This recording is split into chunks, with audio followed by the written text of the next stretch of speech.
Thank you. Good to see that a lot of people are back after lunch.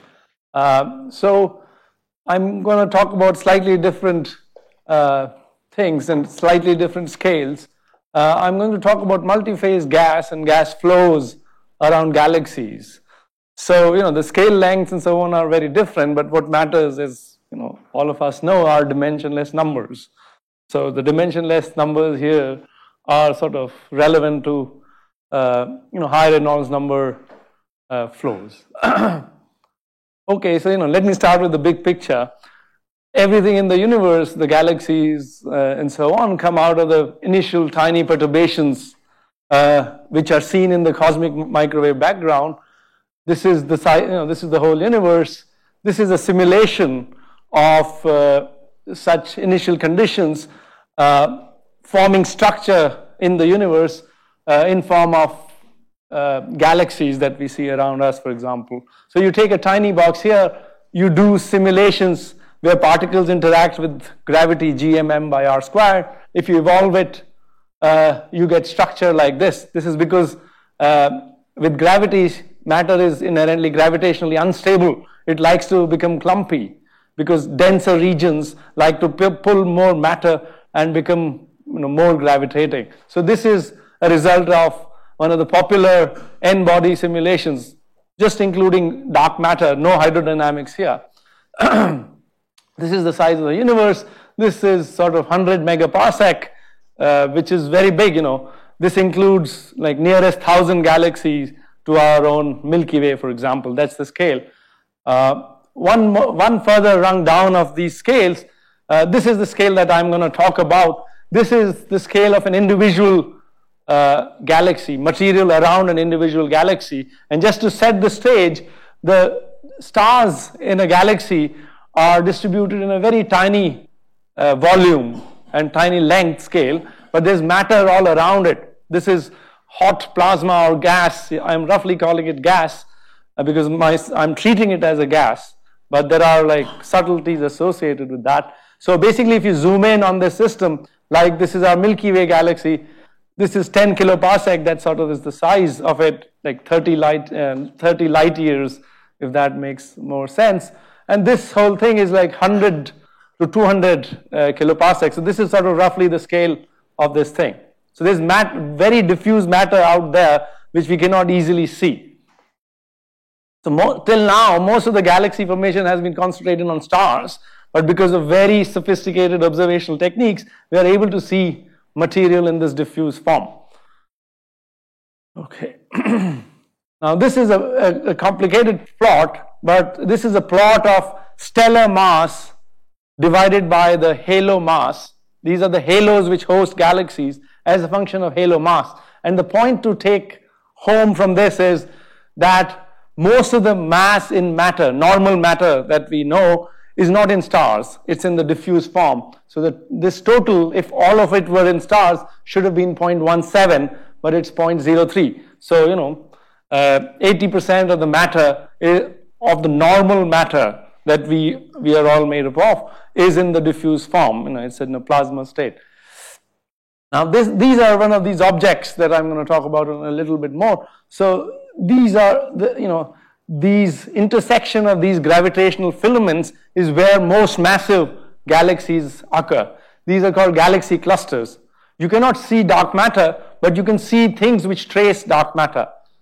And these are those things which trace dark matter. This is an optical image of the region where we suspect a galaxy cluster to be. It shows hundreds of galaxies. So if you look in optical, galaxy clusters have an overwhelming density of galaxies. So this is how you identify clusters in optical. This is in X-rays. This is hot, this is hot plasma at 10 to the 7 Kelvin, keV plasma, emitting X-rays through bremsstrahlung, and you see this diffuse emission. So most of the matter is not in these stars, but in this diffuse phase, again, to set the stage. Okay? And we have beautiful observations of galaxy clusters because they emit over various wave bands.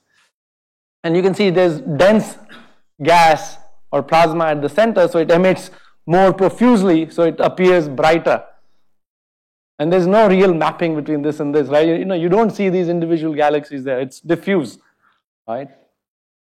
Now, if you look deeper into one of such galaxy clusters, you see other things. So this background image is X-rays, and you see lack of X-rays in this. You see a depression there. These contours are radio contours. So there is radioplasma, which is magnetized plasma consisting of relativistic electrons, which is emitting synchrotron. You can see this plasma displacing the hot bremsstrahlung emitting X-ray plasma. So you can almost see like bubbles and cavities there. And this is very important. These bubbles are blown by a central supermassive black hole. All galaxies at their centers have supermassive black holes, which are extremely powerful source of energy. So there is an energy injection happening because of that. Not only that, so this was X-ray radio, but if we look at molecular gas tracers like CO, rotational vibrational transitions, you see CO gas, CO emitting gas, which is tracing tens of Kelvin plasma. This is H-alpha emission, which is 10 to the 4 Kelvin plasma. So basically what you have here on this tens of kiloparsec scale is a multi-phase gas, 10 to the 7 Kelvin confining hot phase, non-thermal radio emission, very cold plasma and cooler plasma at 10 to the 4. So 10 to the 4, 10 to 100, 10 to the 7 Kelvin. Multi-phase plasma existing in the same sort of general volume. Not only that, if you look at an individual galaxy, that was a galaxy cluster. If you look at an individual galaxy like our own Milky Way, you see a similar story, except that it's extremely hard to observe gas around normal galaxies in emission. The density there is very low and the emissivity is low, so you cannot detect it. But there are absorption-based techniques which have proven that there is a lot of diffuse gas in even around normal galaxies. And even in emission, we can see central regions when there is large star formation happening in the central part of galaxies. Our Milky Way is not that active, but there are certain galaxies like this one shown here, which throws away a lot of gas out into this diffuse hot circumgalactic medium. So this is an image of a galaxy called M82. This is the stellar light. These are stars. And you can see material being thrown out, ejected, perpendicular to the dense galaxy. So you see X-rays in blue and cooler phases in red. So the same story happening at a smaller scale in normal galaxies. This is a recent paper on something like this happening on much larger scale. This is 100 kiloparsec, whereas this is 10 kiloparsec, 10 times bigger. This is O2 emission. So you can actually see emission observations from such galaxies, but they're harder. They're just coming now and only in the most star-forming galaxies. The quiescent circumgalactic medium is not seen in emission, but in absorption. Now these are the big questions. Since it's a discussion meeting, I sort of thought that it will be good to present it in this way. So why do we have this multi-phase gas? Why is there hot, cooler, and even colder gas there? What is its dynamics? Does turbulence play any role? This is a very high Reynolds number system. What about the thermodynamics? There are non-equilibrium processes like ionization, recombination, thermodynamics happening, cooling and heating. The kind of questions that we have: what is the mass, volume, and area covering fraction of these multi-phase gas? What is the spatial structure? Can we call them clouds? Is it mist? Are these filamentary? These are we're really starting to pose these questions. And it's very exciting when you're at the beginning of something. You have really the canvas in front of you. What about the velocity structure? Are these different phases in temperature moving with each other? Do they reach terminal velocity and so on? Now, one of the things that I have worked on is to understand, so the trick here is to come up with simple models. A lot of creativity goes in what to simulate rather than to do the simulation itself. Okay, so we sort of asked the question: how do you get multi-phase gas in a medium which is hydrostatic? And so basically, this is the spherical cow version of our simulation. You have a hydrostatic equilibrium stratified flow. You have gravity pointing toward the center. Initial condition is hydrostatic. We have cooling and heating. So there's radiative cooling due to Bremsstrahlung, and there's heating because of these jets put in by the supermassive black hole. So there is a rough thermal balance. So although there is global thermal balance, locally some regions can cool faster than their surroundings and become multi-phase. They can give rise to condensations. And what we found is an important dimensionless parameter which governs the production of multi-phase gas in such a system is this ratio of cooling time to the free fall time. If this ratio of cooling time, which is just the ratio of thermal energy and the cooling rate per unit volume, and the free fall, then this is the usual free fall time that we are all used to. We find that whenever this ratio is less than some critical number, such a medium becomes multi-phase. Cool clump starts to condense out. And these are sort of our equations, the standard, mass, momentum, energy conservation. This is very, very important. This deals with the thermodynamics, the physics of cooling and heating. And this is fundamental because in absence of this physics, we don't get multi-phase gas. Okay, thermodynamics is very crucial. And we use like a finite volume code, Pluto, which is a publicly available code. And in this, in astrophysics, we are mostly using these implicit large eddy simulations. So we don't have explicit dissipation. It's all code dissipation. But this sort of falls under this category of numerical approach. These are finite volume codes. Now, so this is like a snapshot from one of these experiments. This is an initial condition for the ICM, intracluster medium with initial perturbations. And we see that whenever this ratio is less than 10, this is density shown here. You have dense clouds condensing out. When this ratio is greater than 10, you can wait for many, many, many cooling times. Nothing happens. Yes, good.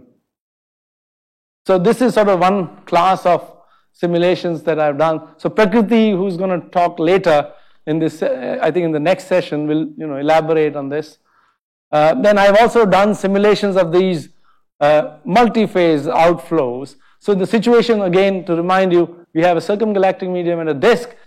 What Aditi, who's a PhD student of mine, simulated was star formation. So in this case on the right, you have all the energy due to stars deposited at the center. In that case, you get a very homogeneous looking outflow. These are density cuts. So you have a very homogeneous looking outflow region. Here you have distributed stars and you get these filamentary looking things, which sort of looks like this, right? Roughly looks like this, at least in morphology. So these are some of the games that we're playing. So people have done idealized simulations. People have done these cloud crushing simulations where you have a spherical ball and a headwind, and you see this ball getting mixed due to Kelvin-Helmholtz instability. All it does, it mix when you don't have cooling.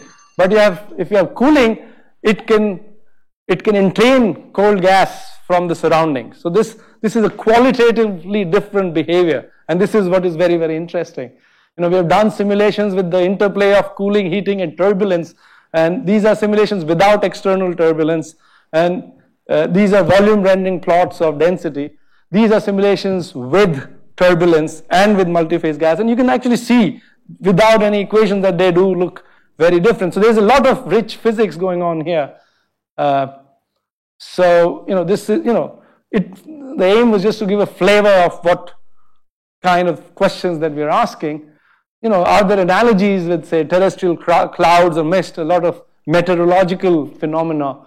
There is relation to combustion. There's chemistry, ionization, recombination happening, cooling, heating happening. Turbulence is important. There's something called a Dahm-Kohler number, which is the ratio of flow timescale and chemistry timescale. So that similar considerations have to be important here. These are multi-phase flows. Can we learn something from particle-laden flows? And the novelty here is to come up with the correct models which capture some of the essence of these problems, right? Rather than really doing very sophisticated things, this is where the game is really on. So with that, I'll stop and thank you.